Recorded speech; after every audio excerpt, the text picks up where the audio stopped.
গত রবিবার বরের আবদারে বানিয়ে ফেললাম ঠেকুয়া। নমস্কার, কেমন আছেন সকলে? আশা করছি সকলে ভালোই আছেন।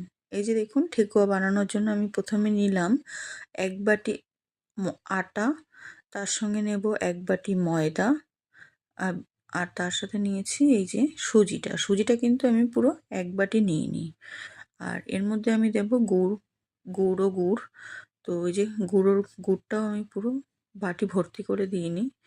এবার চিনিটা দেবো। চিনিটা যেহেতু ঠেকুয়াতে একটু বেশি পরিমাণ লাগে, তো ঠেকুয়াতে আমি চিনিটা পুরো বাটি ভর্তি করে দিয়েছি। আর দিয়েছি একটু মৌরি।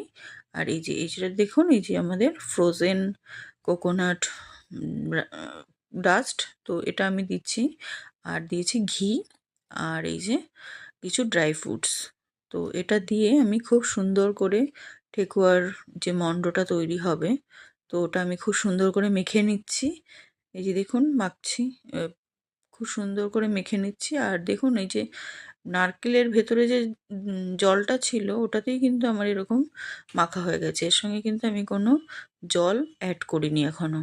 এবার এটাই খুব সুন্দরভাবে ময়াম দিতে দিতে যখন একটু ভালো হয়ে গেছে, এবার সুন্দর করে ওটাকে মিক্সড করার জন্য আমি অল্প এরকম দেখুন ছিটিয়ে জলটা দিলাম। অল্প, বেশি একদম জল কিন্তু আমার এখানে লাগেনি। তো এই যে আমার মণ্ডটা মাখা হয়ে গেছে। মাখার পরে এবার আমি এটাকে আধ ঘন্টা মতন রেস্টে রেখে দেবো। আধ ঘন্টা মতন রেস্টে রেখে দিলেই আপাতত হয়ে যাবে। তো আধ ঘন্টা রেস্টে রাখার পর এই যে মণ্ডটা দেখুন আমার কতটা সফট হয়ে গেছে। এবার এখান থেকে আমি অল্প অল্প করে এরকম দলা পাকিয়ে নেবো। দলা পাকিয়ে নিয়ে এই যে টুথপিকটা দিয়ে আমি দেখুন ঠেকুয়ার শেপগুলো করেছি।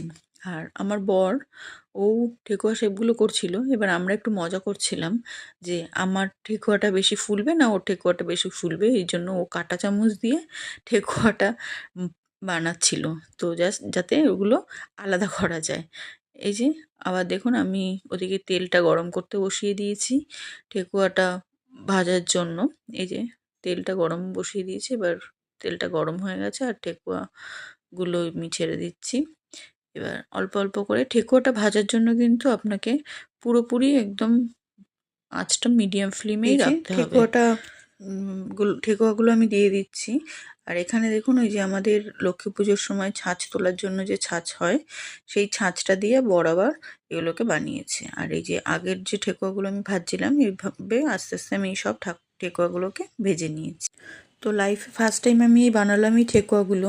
তো কেমন লাগলো অবশ্যই কমেন্টে